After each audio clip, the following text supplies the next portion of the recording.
Friends, welcome in my YouTube channel NCERT smart classes. और आज हम करेंगे क्लास 10th के SST का। हमारा साइंस का पूरा सिलेबस मस्ट डू का कंप्लीट हो गया है, तो इसीलिए आज से हम लोग सोशल साइंस स्टार्ट करेंगे। सोशल साइंस में आज हम लोग करेंगे ज्योग्राफी का चैप्टर नंबर 3, जिसका नेम है मुद्रा व साख।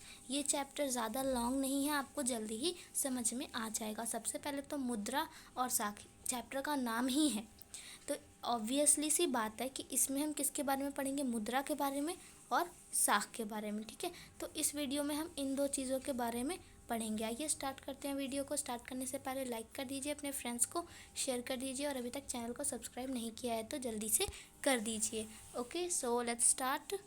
वस्तु विनिमय किसे कहते हैं? देखो, वस्तु के बदले वस्तुओं का लेन देन। ठीक है, समझ रहे हो? देखो, वस्तु के बदले वस्तुओं का लेन देन वस्तु विनिमय प्रणाली कहलाता है। मतलब हमने किसी से वस्तु ली और किसी भी वस्तु का लेन देन करते हैं अगर हम, तो वो क्या कहलाएगी? वस्तु विनिमय प्रणाली कहलाएगी। ठीक है, इतना ये एक पॉइंट था। उसके बाद आता है हमारा आवश्यकताओं का दोहरा संयोग।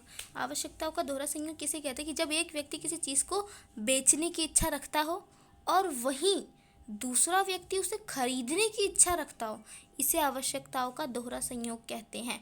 और ये संयोग बड़े ही कम बार हमें मिल पाता है, क्योंकि क्या होता है कि वो व्यक्ति, मान लो मैं गेहूँ बेचना तो चाहती हूँ लेकिन वो गेहूँ खरीदना नहीं चाहता है ना, तो दोनों की सहमति हर बार नहीं होती। लेकिन जब एक व्यक्ति वस्तु को बेचने की इच्छा रखता हो और दूसरी व्यक्ति उसको खरीदने की इच्छा रखता है, तो उसे क्या कहते हैं? आवश्यकताओं का दोहरा संयोग कहा जाता है। समझ में आया? अब मुद्रा किसे कहते हैं? देखो, आवश्यकताओं का दोहरा संयोग की कठिनाई, मतलब कि अब मैंने आपको बताया कि ऐसा संयोग बड़े ही कम देखने को मिलता है कि लोग जो हैं, उन दोनों पार्टीज जो है वो राज़ी नहीं हो पाती है ना। अब राज़ी नहीं हो पाती है तो क्या होता है कि एक व्यक्ति है जो जूता खरीदना चाहता तो है, लेकिन वो गेहूँ नहीं लेना चाहता उसके बदले में। तो इसलिए क्या हुआ कि जो आवश्यकताओं की कठिनाई आती है, जो आवश्यकताओं के दोहरा संयोग में जो कठिनाइयाँ आती है, उनको दूर करने के लिए मुद्रा का आविष्कार हुआ, ताकि ये जो प्रॉब्लम्स हो रही है व्यक्ति को लेन देन करने में, उसको दूर किया जा सके। मुद्रा के आधुनिक रूप क्या होते हैं? जब मतलब कि मुद्रा के आधुनिक रूप का मतलब होता है कि हम लोग मतलब किन किन मुद्राओं का आजकल उपयोग करते हैं, है ना। तो नोट का, सिक्के का, चेक, डेबिट कार्ड, UPI, आजकल तो बहुत सारी चीज़ें चल गई, मोबाइल, नेट बैंकिंग, इन सारी चीज़ों को मुद्रा के रूप में हम इस्तेमाल करते हैं। ठीक है, बैंकों के कार्य, अब जो आपने देखा होगा बैंक शहरों में, ग्रामीण में आजकल तो हर जगह बैंक बहुत ही ज़्यादा मात्रा में खुल गए हैं। तो बैंकों का काम क्या होता है? बैंकों का काम क्या होता है? तो अतिरिक्त जमा स्वीकार करना, कि अगर हमारे पास मान लो सैलरी से 10,000 रुपये, 1,000-2,000 बच गए हैं, है ना, तो हम क्या करेंगे? उसे बैंक में जमा कर देंगे, है ना, बैलेंस कर देंगे। तो अतिरिक्त जमा स्वीकार करना हम बैंक को देंगे, तो बैंक का काम है उसको लेना। अब साख यानी कि उधार। देखो, साख वर्ड और मुद्रा वर्ड हमारे चैप्टर में था। अब हमारा ये देखो, मुद्रा का तो हमने पढ़ लिया। साख मतलब क्या होता है? उधार होता है। ठीक है, साख मतलब होता है उधार को इसमें साख दे रखा है, तो कंफ्यूज नहीं होना है। साख उपलब्ध कराना यानी उधार देना। अगर किसी को पैसे जमा करने हैं तो वो जमा करना, और अगर किसी को पैसे लेने हैं तो वो लेना। और जमाओं पर ब्याज देना, कि अगर उसने मतलब मान लो किसी व्यक्ति से लिए हैं पैसे, तो उस पर वो उसको ब्याज भी देगा, और अगर उसने किसी व्यक्ति को दिए हैं पैसे तो वो उससे ब्याज भी लेगा, और अगर वो किसी व्यक्ति का लेता है तो उस पर ब्याज देगा भी, है ना। अब मांग जमा किसे कहते हैं? देखो, बैंक में खाता से, अगर हम लोग अपने बैंक में अकाउंट खुलवाते हैं, तो खाता से खाता धारक यानी हम लोग खाता धारक द्वारा जमा धन को मांग के जरिए निकालने को, मतलब कि हमने पैसे आज 1,000 रुपये जमा किए, हम 5 महीने से 1,000 रुपये मान लो जमा करें, 5,000 हो गया, आज मुझे ज़रूरी काम है तो मैं निकालना चाहती हूँ, तो मैं यानी कि खाता धारक द्वारा पैसे निकालने, धन को जो मैंने वहाँ अकाउंट में 5,000 रुपये जमा किया, उसको निकालने को क्या कहा जाता है? मांग जमा कहा जाता है। समझ में आई मांग जमा? यहाँ पे देखो, आपको ड्राइंग से के माध्यम से इसमें दिखा रहे हैं। ये कर्जदार है और ये जमा करता है। ठीक है, बीच में मान लो बैंक है। ठीक है, यहाँ पे हमारे बैंक जी है। अब जो कर्जदार है वो क्या होता है? लोग यहाँ से ऋण लेते हैं, ठीक है, और जब वो ऋण लौटाने आते हैं तो उसके साथ क्या देते हैं? ब्याज देते हैं। और जमा करता क्या है? लोग यहाँ पे पैसे को जमा करते हैं, और जब वो लोग निकालते हैं धन को, तो उसके साथ उनको क्या मिलता है? ब्याज मिलता है। समझ में आया? अब लेकिन ये लोग जो ऋण ले रहे हैं इनसे, ये इनको मान लो 10 रुपये ब्याज दे रहे हैं, 100 रुपये पे कितना ब्याज दे रहे हैं, 10 रुपये ले रहे हैं। और यही व्यक्ति ये जो जमा करता है ये मान लो 100 रुपये जमा कर रहे हैं, ठीक है, और इसने वही 100 रुपये इसको दे दिए, लेकिन इस व्यक्ति ने उसको 10 रुपये ब्याज दिया, लेकिन जो बैंक है वो इस व्यक्ति को इस जमा के बदले कितना रुपये ब्याज देगी, केवल 5 रुपये। बीच का जो 5 रुपये है, यानी कि जमाकर्ता और कर्जदार के ब्याज का जो बीच का एक बहुत बड़ा मूल्य, बहुत बड़ी राशि, इसमें तो मैंने छोटा अमाउंट लिया है, बहुत बड़ी राशि बैंकों की आय का प्रमुख स्रोत है, ठीक है। तो इसने जो कर्जदार है उसने तो बैंक को 10 रुपये दिया, लेकिन बैंक ने व्यक्ति को कितना दिया, 5, और बीच का जो 5 रुपये है उसी से वही बैंक की आय होगी इसमें, ठीक है। तो जो दोनों के ब्याज के बीच का जो अंतर होता है वो जो बैंक की जो मुख्य आय का स्रोत होता है। रिजर्व बैंक ऑफ इंडिया, आपने सुना होगा रिजर्व बैंक ऑफ इंडिया, तो उनके काम क्या होते हैं, मुद्रा जारी करना, केवल उसी को अधिकार है मुद्रा जारी करने का। किसको, रिजर्व बैंक ऑफ इंडिया को। ब्याज दरें निर्धारित करना कि बैंक कितने ब्याज दर पर लोगों को ऋण देगी या कितने ब्याज दर पर लोगों से ऋण लेगी, है ना। अब बैंकों को कुछ राशि का नगद संचयन, कि भाई बैंक अपने पास कितना पैसा नगद में रखे हुए हैं, वैसे तो 15% रखते हैं, है ना। हर बैंक के पास कितना होना चाहिए, 15% होना चाहिए नगद राशि, कुल राशि का 15% होना चाहिए। तो रिजर्व बैंक का काम है ये देखना कि उनके पास अभी कितना नगद पैसा है। बैंकों की कार्यप्रणाली पर नज़र रखना कि मतलब वो ढंग से काम कर रहे हैं या नहीं कर रहे हैं, है ना, मतलब कोई कालाबाजारी या कोई लूट, ऐसा कोई सिस्टम ना हो, इसलिए रिजर्व बैंक ऑफ इंडिया इनकी कार्यप्रणाली पर, इनके कामकाज पर नज़र रखता है। अब सुनिश्चित करना, क्या सुनिश्चित करना कि बैंक, किसान, गरीब और मतलब जो गरीब लोग हैं, है ना, जो आप कह सकते हो लोअर उसमें आते हैं, उनको साख की सुविधा है। अब फिर से यहाँ पे साख वर्ड आया, कंफ्यूज नहीं होना। साख का क्या मतलब होता है, उधार होता है, ठीक है। तो उनको उधार, आप इसको उधार से भी समझ सकते हो, उनको क्या करता है, उधार की सुविधा उपलब्ध कराए। मतलब ऐसा नहीं कि केवल अमीर लोगों को ही पैसे दे, है ना, वो गरीब लोगों को देना भी उसका काम है, क्योंकि ये जो सेवा बनाई गई है बैंक की, ये सभी के लिए बनाई गई है। अब ऋण का मतलब क्या होता है, उधार, है ना, ऋण देना या ऋण लेना। अब ऋण के 2 प्रकार होते हैं, हम बहुत ही 6, 7, 8 से पढ़ते आ रहे हैं। ऋण के 2 प्रकार होते हैं, औपचारिक ऋण स्रोत और अनौपचारिक ऋण स्रोत। ये इम्पॉर्टेंट है और आपके एग्जाम में आ सकता है, इसको आप याद करके जाना, ओके। देखो, औपचारिक स्रोत क्या होता है, औपचारिक स्रोत में आपकी बैंक और सरकारी समितियाँ आती है। अनौपचारिक स्रोत में क्या होता है, साहूकार, जमींदार, मित्र, व्यापारी, रिश्तेदार, ये सारी चीज़ लोग आते हैं। अब औपचारिक स्रोत पूर्व निश्चित व कम ब्याज पर, मतलब पहले निश्चित कर देते हैं कि भाई हम तुमसे मतलब कि इस टाइम पर तुमको मेरे को दे देना है ना। और कम ब्याज दर, मान लो 2%, 5%, 10% ब्याज लेते हैं, ठीक है। जो कौन लेता है, औपचारिक स्रोत। और निम्न ब्याज दर से उधार लेने वाले आय में वृद्धि होती है। अब जो अनौपचारिक स्रोत है वहाँ पे क्या होता है, अनिश्चित व अधिक ब्याज दर पर, मतलब वो लोग ज़्यादा ब्याज दर लेता है। मान लो कि अगर वो कोई व्यक्ति को, मान लो उसका रिश्तेदार या साहूकार कितना दे रहा है, 1000 रुपये दे रहा है ना, और वो कहता है कि उसने ब्याज की दर क्या लगा दी, ब्याज की दर लगा दी 200 रुपये। भाई 1000 रुपये तो उसने लिया, या 200 रुपये देगा तो उसको लौटाते लौटाते ही 1000 हो जाएंगे, है ना। तो ये ब्याज दर जो अनौपचारिक क्षेत्र होते हैं उसमें क्या होती है, अधिक होती है, ब्याज दर अधिक होती है, आपको ध्यान में रखना है।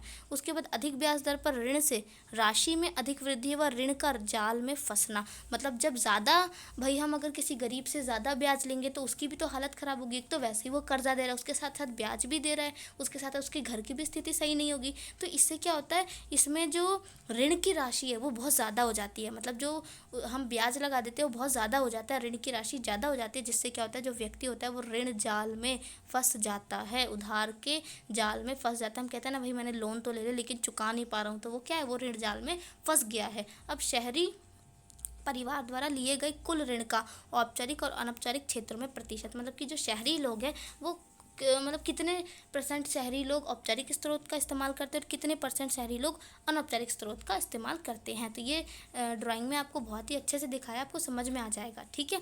अब देखो, सबसे पहले हम इसका साइन देख लेते हैं। भाई देखो, जिसमें लाइनिंग है वो अनौपचारिक ऋण, और जो प्लेन है वो औपचारिक ऋण स्रोत है। अब समझ में आई, हाँ।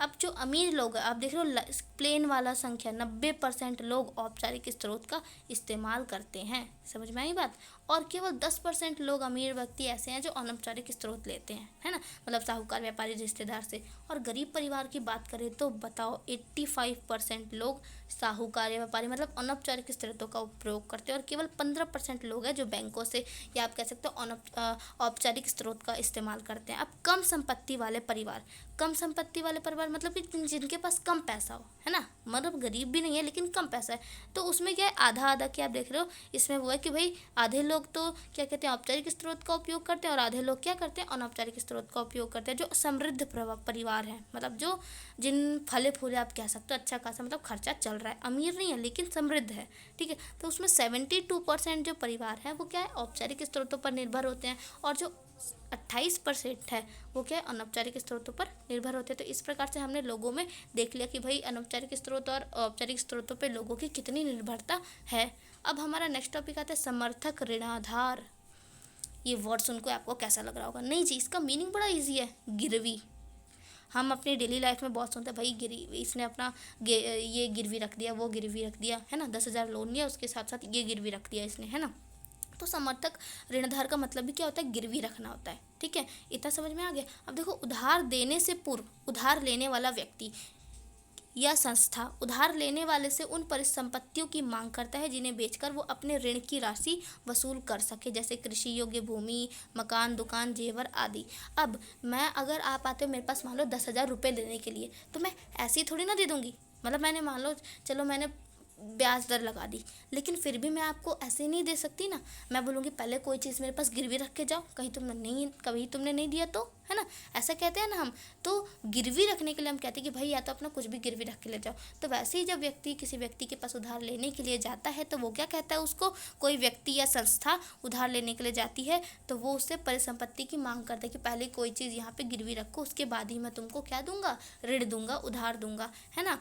तो जिससे वो अगर मतलब कि जिससे अगर वो व्यक्ति उसके आप कह सकते हो जिससे उसके ऋण की उसके ब्याज की दर को नहीं चुका पाता है, तो वो क्या करेगा, उस चीज़ को हथिया लेगा, बोलेगा ये चीज़ मेरी। ऐसा होता है, ऐसे ही होता है ना।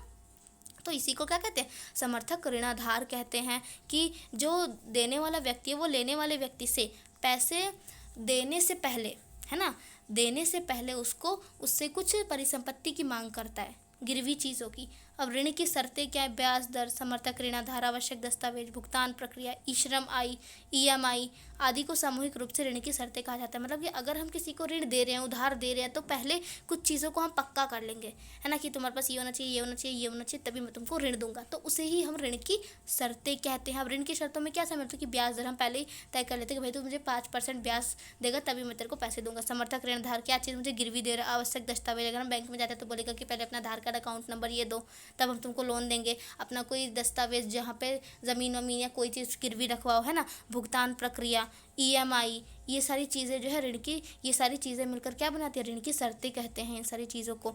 और ऋण की शर्तें पूरी ना करने पर गरीब परिवार, किसान आदि को इधर उधर से ऋण लेना पड़ता है। मतलब कि अगर ऋण की शर्तों को वो नहीं पूरा कर सकते, उनके पास दस्तावेज नहीं है या कुछ नहीं है, तो वो क्या करते हैं, अनौपचारिक स्रोतों से लेते हैं ज़्यादातर। मतलब मान लो साहूकार से ज़्यादा ब्याज दर पर लेते हैं, क्योंकि उनके पास उस टाइम पे दस्तावेज नहीं होते हैं, है ना। ऋण के प्रकार आवास ऋण, शिक्षा ऋण, कार ऋण आदि। मतलब कि किस किस तरह से किस किस प्रकार के ऋण लिए जाते हैं। तो आवास के लिए ऋण, है ना, घर बनाने के लिए, शिक्षा के लिए, कार के लिए, इन सारी चीज़ों के लिए ऋण लिए जाते हैं। अब ऋण की आवश्यकता क्यों है, बीज खाद आदि के लिए किसान द्वारा ऋण लिया जाता है ना। और मकान, शिक्षा, व्यापारी आदि, ये सारी चीज़ों के लिए ऋण लिया जाता है ना। बीज के लिए, खाद के लिए किसान लेता है ना। मकान बनाने के लिए, शिक्षा के लिए, व्यापार के लिए व्यक्ति हम लोग ऋण लेते हैं कि भाई बिजनेस चल जाए, पढ़ना है, ये करना है ना। तो इन सारी चीज़ों के लिए हमें किसकी आवश्यकता होती है, ऋण की। अब साख जाल किसे कहते हैं, फिर से साख आया, मतलब कि उधार के जाल में फंस जाना, साख जाल कहलाता है। बस यही आपको लिख देना है कि जब कोई व्यक्ति उधार लेता है और उसका समय पर भुगतान नहीं कर पाता, तो उसकी उधार राशि ब्याज के साथ बढ़ती जाती है ना। ब्याज आज 5% लगा उस पर, तो वो 1200 हो गया, फिर 5% लगेगा तो इतना हो जाएगा, फिर 5% लगेगा, तो क्या होगा, जो राशि है वो बढ़ती जा रही है और पहले ऋण को चुकाने के लिए नया ऋण लेना पड़ता है। तो इसे साख जाल कहते हैं। मतलब कि अभी पहला उधार तो चुका नहीं और उसको चुकाने के लिए भाई बोल रहे हैं, साहूकार बोल रहा है कि मुझे जल्दी दो वरना मैं तुम्हारा ये चीज़ हथिया लूँगा, तो उसके डर के मारे क्या करते हैं, किसी और से उधार ले लेता है कि भाई मेरे को उसको उधार चुकाना है, प्लीज़ दे दो, है ना, ऐसे करते हैं ना लोग। तो उसको चुकाने के लिए वो व्यक्ति क्या करता है, ऋण के जाल में फंसता चला जाता है। लेकिन स्वयं सहायता समूह ये एक बहुत ही अच्छा प्रोग्राम है, ठीक है। इसका उद्देश्य क्या है, इसका उद्देश्य है ग्रामीण क्षेत्रों में गरीबों विशेषकर महिलाओं के छोटे छोटे सहायता समूह बनाना, जिसमें लगभग 25 से 20 सदस्य हो, ठीक है। अब अपनी छोटी छोटी बचतें एकत्रित करना, मतलब कि लेडीज़ का ऐसा संगठन जिसमें सारी लेडीज़ अपनी बचत को इकट्ठा करती हो। लाभ क्या है कि सदस्य अपनी अपनी आवश्यकताओं के लिए समूह से कर्ज ले सकते हैं। अब सारी लेडीज़ अगर मान लो हर महीने 100 रुपये भी जमा करे और अगर किसी लेडी को मान लो अचानक से एक्सीडेंट हो गया या कोई चीज़ के लिए उसको 5000 रुपये की ज़रूरत पड़ी, तो उस बचत में से वो उसको दे देंगे, है ना। तो ये समूह का बहुत ही अच्छा लाभ है, ठीक है। अब 1 या 2 वर्ष तक बचत करने के पश्चात, मतलब 1 या 2 वर्ष में बचत कर लेगा तो बहुत ज़्यादा धन इकट्ठा हो जाएगा, तो इससे क्या होगा, बैंक से ऋण ले सकता है जिसका प्रयोग वो स्वरोजगार अवसरों का सृजन करने में हो सकता है। मतलब जब बहुत ज़्यादा पैसे इकट्ठे हो जाएंगे बचत कर करके, तो वो लोग बैंक से बड़ा लोन ले लेंगे और उससे अपना अपना रोजगार, अपना अपना व्यापार खोल सकते हैं। और कर्जदार को समर्थक ऋणाधार की आवश्यकता नहीं होती, क्योंकि इसमें सारे लोग अपने ही होते हैं, 15-20 सदस्य होते हैं, सब एक दूसरे को जान रहे होते हैं। तो इसीलिए जब ये समूह अपनी समूह के किसी लेडी को पैसे देता है तो उससे समर्थक ऋणाधार यानी कि कोई गिरवी वस्तु नहीं मांगता, क्योंकि ये उसे जानता है। समूह में कितने 15-20 सदस्य ही तो होते हैं, है ना। तो हमारा जो चैप्टर है वो यहीं पर ख़त्म होता है। अब इस चैप्टर में हमने क्या क्या पढ़ा, स्वयं सहायता समूह पढ़ा, जो ग्रामीण में जो लेडीज़ है वो छोटे छोटे संगठन बनाकर क्या करती है, अपनी बचत को इकट्ठा करती है। साख जाल, ऋण की आवश्यकता क्यों है, चीज़ों को खरीदने के लिए, अपनी आवश्यकता को पूरा करने के लिए हमें ऋण की आवश्यकता होती है। ऋण की शर्तें, है ना, समर्थक ऋणाधार, गिरवी चीज़ें क्यों लेते हैं, और जो परिवार है उसमें ऋण की जो औपचारिक और अनौपचारिक जो आप कह सकते हो क्षेत्र है उनका कितना प्रतिशत है ना। और औपचारिक ऋण स्रोत और अनौपचारिक ऋण स्रोत हमने पढ़ लिया। रिजर्व बैंक के कार्य भी हमने पढ़ लिए। उसके बाद मांग जमा पढ़ ली, बैंकों का कार्य पढ़ लिया, मुद्रा के आधुनिक रूप, वस्तु विनिमय प्रणाली। तो यहाँ पर जो है हमारा चैप्टर कंप्लीट होता है। आई होप आपको समझ में आ गया होगा। अगर आपको समझ में नहीं आया तो एक बार NCERT से चैप्टर पढ़ लीजिए और इस वीडियो को दोबारा देख लीजिए, तब तो आपको पक्का ये समझ में आ जाएगा कि चैप्टर बहुत ही ईजी और आसान है, अच्छा है, ठीक है। So take care, bye bye. और भी चैप्टर्स की अभी तो मैंने स्टार्ट किया, और भी चैप्टर्स की वीडियो में धीरे धीरे डाल दूँगी और हमारा SST का सिलेबस भी कवर हो जाएगा। तो सारी वीडियोस को देखने के लिए चैनल को सब्सक्राइब कर दे। Okay, bye bye.